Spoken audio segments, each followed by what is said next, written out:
예, 좋은 아침입니다. 할렐루야 샬롬 인사하십니다. 할렐루야 샬롬 샬롬 샬롬 샬롬 샬롬. 하나님 사랑합니다. 여러분 주 안에서 사랑합니다. 네, 오늘은 역대상 9장 1절에서 9절 징계와 회복이라는 제목으로 여러분과 함께 말씀을 나눕니다. 이스라엘 백성이 범죄하여서 바벨론의 포로로 잡혀갔다가 하나님의 긍휼하심을 입고 회복되어 예루살렘으로 귀환하게 되었습니다. 귀환한 이스라엘은 예루살렘 성전을 중심으로 가나안 땅의 분배 때 베냐민 지파와 유다 지파 외에도 에브라임 므낫세 지파와 함께 거주하면서 하나님께서 회복시키심에 복을 받게 되었습니다.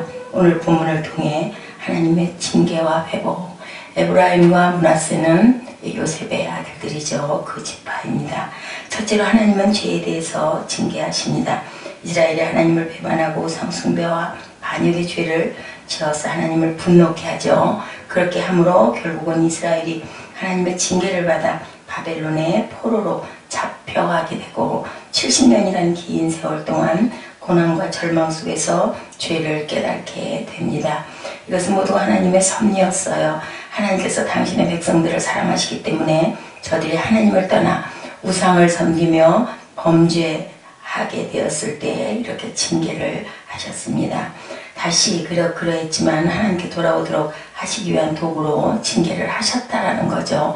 그냥 죽이시기 위해서가 아니라 깨닫고 돌아와라. 그래서 잠깐 하나님이 힘들게 징계를 하셨습니다. 이렇게 하나님께서 징계의 도구로 사용하셨지만 완전히 멸망하기 전에 돌아오도록 하기 위하여 감당할 시험을 허락하셨고 회개를 촉구하시는 징계를 내리셨던 거죠. 오늘날도 마찬가지입니다. 하나님의 백성들이 범죄할 때 하나님은 징계를 도구로 사용하신다는 것입니다. 그러나 완전히 멸망하도록 내버려 두시지는 절대로 않는다는 것을 우리가 믿고 죄를 깨달아 자복하고 돌아올 만큼만 징계하신다. 그러므로 지혜로운 사람은 하나님의 징계라는 생각이 들 때 빨리 깨우치고 하나님께 바르게 돌아와야 한다는 겁니다. 잘못했습니다. 바로 우리 아이들이 잘못했다고 잘못을 깨닫고 울고 빌면 부모님들이 아이를 체벌을 하시다가도 그냥 안쓰러운 마음이 드는데 아주 고집을 부리고 그렇게 하고 있는 아이들을 보면은 미웁죠. 미운 생각이 나서 종아리를 한 대 더 때려줍니다. 이런 것처럼 잘못했다라고 느끼면 빨리 깨닫고 돌아올 줄 알아야 된다. 둘째로 하나님은 돌아올 기회를 주신다. 하나님의 징계는 증오와 분노의 징계가 아니라는 것. 우리들이 아이들을 야단치다 보면은 말을 계속 반복을 해서 안 듣다 보면은 분노하게 돼요. 화를 내게 되고 내 감정에 빠져서 아이들을 체벌을 할 때 온전하지 못하게 혈기로 체벌하는 수가 있습니다. 하나님과 우리와의 다른 점이죠. 하나님께서는 절대 분노의 징계가 아니라는 것. 우리는 때로는 아이들을 내 감정 때문에 말을 너무너무 안 듣다 보면 반복되다 보면 분노하게 되는데 하나님은 절대로 그러하시지 않다라는 것이죠. 그 다른 점입니다. 하나님께서는 항상 사랑과 긍휼로 그러할지라도 또 잘못할지라도 사랑과 긍휼로 그들의 아픔을 싸매주셨고 다시 예전과 같이 자손을 번성케 하시고 예루살렘에 거하게 하셔서 성전을 재건케 하시고 과거의 축복을 회복시켜 주셨다는 것을 절대로 잊어버리지 말아야 할 것입니다. 하나님 어떤 어려움을 우리에게 주셨을 때 우리가 무엇 때문에 이런 일이 일어났을까 깊이 회개하고 반성하고 얼른 돌아와서 회개할 줄 알면 하나님께서 분명히 사랑과 긍휼로 싸매 주신다라는 것. 우리가 때로는 알면서도 이러지도 저러지도 못해서 이것도 아니고 저것도 아닌 그러한 삶을 살아갈 때 하나님이 뭐라고 그러세요? 내가 너를 토하여 버리리라. 뜨겁지도 차지도 그 말씀은 이렇지도 저렇지도 않고 어정쩡하게 예수를 믿는다고 하면서도 주의를 지킨다고 하면서도 그러다가 말다가 또 여기도 기웃 저기도 기웃 또 절에도 갔다가 교회도 나왔다가 이런 자는 하나님께서 받지 않으시고 긍휼히 불쌍히 여기시지 않는다. 그렇기 때문에 너희는 뜨겁지도 차지도 않은 너희를 내가 토하여 버리리라 라오디게아 교회 7교회 중에 그 교회를 향해서 하신 말씀입니다. 예, 요한계시록 3장 15절에서 16절 말씀이죠. 내가 내 행위를 아노니 차지도 아니하고 뜨겁지도 아니하도다. 내가 차든지 뜨겁든지 하기를 원하노라. 이같이 미지근하여 뜨겁지도 아니하고 차지도 아니하니 내 입에서 너를 토하여 버리리라. 세계적으로 유명한 외과 의사이자 산부인과 의사인 하워드 A. 켈리는 의과대학을 졸업하는 날 밤 다음과 같은 일기를 썼습니다. 주님, 내 자신과 나의 시간과 나의 능력과 나의 열정과 이 모든 것을 당신께 드립니다. 당신의 도구로 사용되기를 원하오니 나를 정결케 하시고 제가 주님께 가까이 가는 것을 방해하는 것이라면 세상에서 어떤 성공이라도 제게 허락하지 마옵소서. 예, 그렇게 기도했어요. 나를 사랑하는 자들이 나의 사랑을 입으며 나를 간절히 찾는 자가 나를 만날 것이니라. 이 말씀이죠. 나의 시간과 나의 능력과 나의 열정과 모든 것을 당신께 드립니다. 당신의 도구 되기를 원하오니 나를 정결케 하시고 제가 주님께 가까이 가는 것에 방해되는 것이라면 세상에 어떤 성공이라도 허락하지 마옵소서. 나를 사랑하는 자들이 나의 사랑을 입으며 나를 간절히 찾는 자가 나를 만날 것이니라. 예, 이렇게 간절히 찾는 이 의과대학을 나온 그 산부인과 의사 하워드 켈리 어떻게 됐을까요? 예, 이렇게 일기를 쓰고 이렇게 열심인 이 사람을 하나님께서는 귀하게 분명히 만나주시고 찾는 자에게 함께 하시고 그리고 성공하게 하여 주셨을 것입니다. 감옥의 죄수가 석방의 날을 기다리듯이 사병이 제대하기를 고대하듯이 굶주린 사람이 먹이를 기다리듯이 구찬 살림이 풍요하게 되기를 바라듯이 파수꾼이 새벽 날새기를 고대하시지 어린아이가 그 어머니의 젖을 사모하듯이 우리 그리스도인들은 하나님을 사모하고 진리를 갈급하며 신앙생활에 열정을 가져야 되겠죠. 그리스도인은 잠시도 하나님을 떠나서는 살 수 없습니다. 항상 하나님께 온전히 올인할 줄 아는 우리들이 되었을 때 하나님께서는 우리에게 필요한 모든 것을 채워주시죠. 파수꾼이 아침을 기다림보다 내 영혼이 주를 더 기다리나니 참으로 파수꾼이 아침을 기다림보다 더하도다. 시편 130편 6절입니다. 하나님의 날이 임하기를 바라보고 간절히 사모하라. 그날의 하늘이 불에 타 풀어지고 물질이 뜨거운 불에 녹아지려니와. 한석봉 아시죠 여러분들? 조선시대 명종 때 나이 25살로 진사에 합격한 조선의 명필가로 알려진 그러한 사람입니다.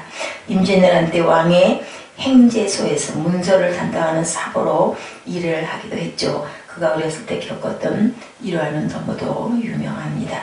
그는 떡장사를 하는 어머니의 말씀에 순종하여 절에서 공부를 하게 되었다고 합니다.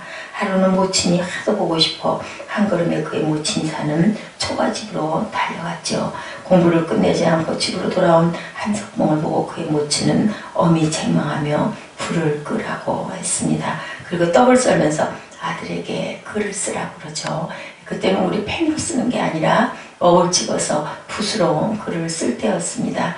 나중에 한참 후에 불을 켜고 봤더니 어머니가 썬 떡은 아주 전혀 빈틈이 없이 고르게 똑같이 썰려져 있는데 한석봉이 쓴 글씨는 크고 작고 삐뚤고 아주 줄이 안 맞고 아주 엉망이었었다고 하죠. 그래서 어머니가 다시 아들을 호되게 꾸중을 하여서 절로 돌아가 글씨 공부를 더하게 해서 귀한 명필가가 되었다라는 그런 얘기 우리가 너무 잘 압니다.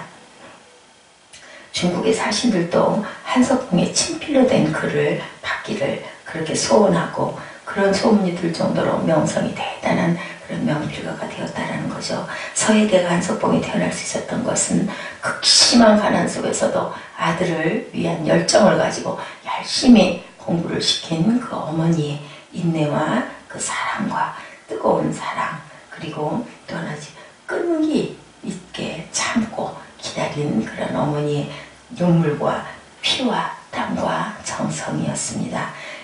또한 사무엘을 낳은 하나처럼 피눈물을 흘린 기도가 하나님의 보좌를 움직여서 그 아들이 사무엘의 귀한 사사가 되죠. 그렇게 기도를 쉬지 않는다고 할 정도로 열심히 기도했던 그러한 사사가 됩니다. 뜨거운 예레미야의 눈에서 눈물이 떨어지는 구국의 기도를 듣고 사람들이 회개하죠. 뜨거운 에스더의 가슴 속에 모닥불이 있어 그가 기도하고 금식함으로 아수르의 왕을 마음 움직였고 부림절이라는 이스라엘의 절기가 생겼습니다. 스데반은 뜨거운 가슴으로 목을 내밀고 순교한 초대교회의 첫 집사가 되기도 하죠. 뜨거운 사람이 되기를 바랍니다. 차지도 뜨겁지도 않지 말고 항상 뜨거운 신앙생활 또한 우리가 잘못했을 때는 바로 회개해서 하나님의 긍휼을 구하는 저와 여러분 되시기 바랍니다. 우리는 오로지 기도하는 말 일과 말씀 사이에 힘쓰리라 하니 성전 비문 앞에 앉아있던 안진뱅이는 절망 속에 살아가던 존재였었죠. 베드로를 만남으로 인해 일어나 걷게 되고 뛰게 되고 희망의 존재로 거듭날 수 있었습니다. 그에게 일어난 기적은 놀라운 희망의 삶을 살게 해주죠. 그리스도인들은 세상의 자리에서 일어나 하나님을 만나야 되죠. 은과 금은 내게 없거니와 내게 있는 것으로 내게 주니 일어나 걸으라. 그랬을 때 벌떡 일어나서 걷게 되죠. 성전 미문에서 항상 부골만 하던 이 거지가 하나님을 만나니 베드로를 만나니 베드로를 통한 성령의 놀라운 능력으로 하나님께서 깨끗하게 고침을 주시죠. 내가 하나님의 열심으로 너희를 위하여 열심을 내노니 내가 너희를 정결한 처녀로 한 남편인 그리스도께 드리려고 중매함이로다. 우리의 가슴이 마음이 심정이 뜨거워야 한다는 거죠. 엠마오로 내려가던 두 제자는 주님을 만나고 알아보지 못했지만 그 말씀을 통하여서 나중에 깨닫고 다시 예루살렘으로 돌아갑니다. 예루살렘에서는 예수가 돌아가고 나서 예수의 무덤을 찾거나 예수를 믿는다고 하는 자가 있으면 죽이겠다. 거기를 가는 것은 아주 위험한 일이었어요. 다들 다른 데로 피해 도망가고 엠마오의 두 제자도 예수님의 얘기를 하면서 열심히 걸어갔는데 주님의 영이 함께 하시면서 주님이 대화하시면서 처음에는 몰랐는데 밥 먹다가 바라보는 눈길 속에서 가슴이 뜨거워지고 뭉클해지며 예수님을 깨닫게 됐는데 그리고 나서 다시 찾으니 예수님은 없었대요. 그 깨닫고 다시 예루살렘으로 내려가는 그러한 그 이야기입니다. 어느 날 그 어떤 집사님 가정에 모친상을 당했는데 바깥 날씨가 뜨거워 땀을 흘리며 일을 했대죠.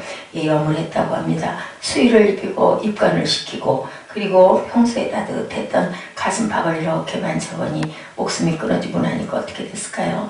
아주 차가운 그러한 몸이 되죠. 가슴이 뜨거울 때 눈물이 있고 사랑이 있고 웃음이 있고 그리고 살아 움직일 수 있는데 아프다는 말도 사랑한다는 말도 가슴이 뜨거울 때 나오는 얘기다. 가슴이 추워지면 가슴이 싸늘하게 식어버리면 아프다는 이야기도 사랑한다는 이야기도 화가 난다는 이야기조차도 할 수가 없습니다. 우리가 뜨거운 열정을 가지고 살고 잘못했을 때는 얼른 회개하고 하나님께 돌이킬 줄 아는 그러한 저희들이 되어야 되겠습니다. 가슴이 뜨거운 사람들 많이 나와 있죠. 모세가 그러했고 여호수아와 갈렙이 그러했습니다. 12정탐꾼이 가나안 성읍에 들어가 정탐을 하고 우리는 도저히 아낙 자손들의 그 장대함을 일으킬 수가 없다. 그들에게 우리는 메뚜기에 지나지 않는다고 했지만 여호수아와 갈렙은 그렇지 않다. 저희들은 우리의 밥이다. 왜? 하나님께서 거기에 가라고 했거든요. 너희들 그 땅으로 가서 너희가 거기 점령하고 살아라. 하나님이 주시겠다고 했으면 우리가 받을 수 있는 거 아닐까요? 얼마든지 그죠? 이런 마음을 가지고 열심히 달려가서 결국은 가나안 땅을 차지하게 되고 갈렙은 40년이 넘은 그 나이에 다시 이 산지를 내게 주소서 해서 여호수아가 기름진 땅 주비로 약속했던 가장 귀한 땅을 나누어주는 역사를 우리가 들어서 봐서 느끼고 알고 있습니다. 지금도 살아 움직이죠. 하나님께서는 우리에게 귀하고 좋은 곳으로 우리가 부르고 찾고 두드리는 자에게 주시겠다고 말씀하고 계십니다. 그래서 우리는 뜨거운 사람, 열중의 사람, 하나님께 온전하게 간구하고 기도하고 잘못했을 때는 회개할 줄 아는 그러한 사람이 되었을 때 잠깐 동안의 환란이 있다 하지라도 잠깐 동안의 어려움을 당하게 할지라도 주님께서는 절대로 끝까지 버리지 아니하시고 우리를 찾고 우리를 보호해 주신다. 말이 뜨겁고 노래가 뜨겁고 가슴이 뜨겁고 입술이 뜨거워야 할 줄로 믿습니다. 왜요? 살아있는 자들은 뜨거운 자들이기 때문에 뜨겁지도 차지도 산 것도 죽은 것도 아닌 미적지근한 조는 자들에게 어떻게 해요? 내가 나의 잔치에 내가 문을 닫으리라고 그러죠. 예, 그날이 오기 전에 너희들 깨워서 기도하라고 주님이 말씀하십니다. 예, 말이 뜨겁고 노래가 뜨거워야 되겠죠. 예루살렘으로 가죠. 예, 예루살렘의 비상 계엄령이 선포되어 있고 예수를 믿는 자는 다 잡아 죽이라고 가두라고 했지만 절대로 엠마오로 내려가던 두 제자는 다시 돌아가지 않고 목숨을 빼앗으려고 하는 그 예루살렘으로 가게 됩니다. 비트노겐조의 식기 괴롭지 않았더라면 이라는 그 식기가 있습니다. 만일 내가 괴롭지 않았더라면 하나님의 사랑은 전해지지 않았을걸. 만일 형제자매들도 괴롭지 않았더라면 하나님의 사랑은 전해지지 않았을것. 만일 우리 주님이 괴롭지 않았더라면 하나님의 사랑은 나타나지 않았을걸. 배가 고파 보았을 때 배고픈 사람의 심정을 알죠. 돈이 떨어졌을 때 돈의 가치를 합니다. 괴로움을 당해봐야 괴로워하는 형제의 마음을 이해하게 되죠. 가슴이 뜨거운 사람은 예, 주일 성수를 잘 합니다.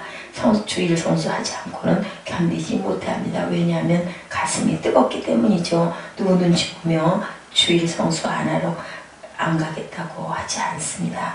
내 가슴이 뜨거워 교회 가지 않고는 못 견디고 가슴이 뜨거운 사람은 하나님께 헌물을 드리지 않고는 못 견딜 만큼 즐겁고 기쁜 마음으로 드리게 되고 가슴이 뜨거운 사람은 하나님의 사랑을 전하지 않고는 견디지 못합니다. 가슴이 뜨겁지 않고는 봉사하지 못하죠. 충성하지 못하죠. 우리 가슴이 뜨거워지기를 바랍니다. 지나쳐 그리스도 교훈 안에 거하지 아니하는 자마다 하나님을 모시지 못하되 교훈 안에 거하는 이 사람이 아버지와 아들을 모시느니라. 어느 집사님 네 분이 비정원에서 만났대요.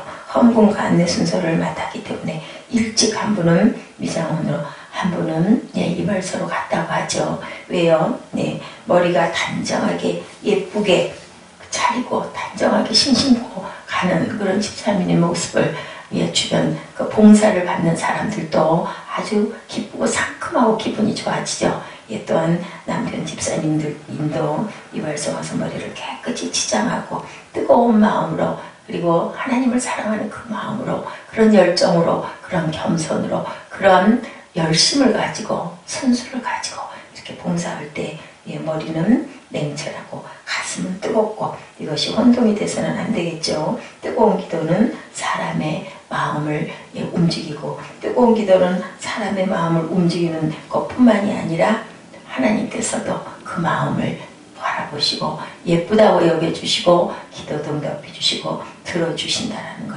우리가 이렇게 긍휼과 사랑이 풍성하신 하나님, 그 하나님이 오늘도 이 아침도 우리를 바라보고 계신다는 것을 여러분들 절대 잊지 마시고 예, 긍휼과 사랑이 하나님께 우리가 구할 것을 온전히 구하고 회개할 것을 온전히 회개하는 그러한 저희들 라오디게아 교회처럼 네가 뜨겁지도 차갑지도 이러지도 저러지도 믿는 것도 안 믿는 것도 아니고 그렇게 뜨뜻미지근하니 회개할 줄도 모르고 있는 너희들은 내가 토하여 버리리라 라고 말씀하신 그 계시록의 말씀 같은 우리가 되어서는 안 되겠습니다. 예, 이렇게 예, 역대상에 나와 있는 그 말씀처럼 예, 우리가 항상 긍휼과 사랑의 하나님께서 우리가 잘못된 모든 것들도 또한 다시 긍휼로 품어주시고 죄를 지은 이스라엘 백성들을 잠깐 포로로 보냈지만 다시 복귀시켜 주셨던 그 마음, 하나님은 죄에 대해서 징계하실 분,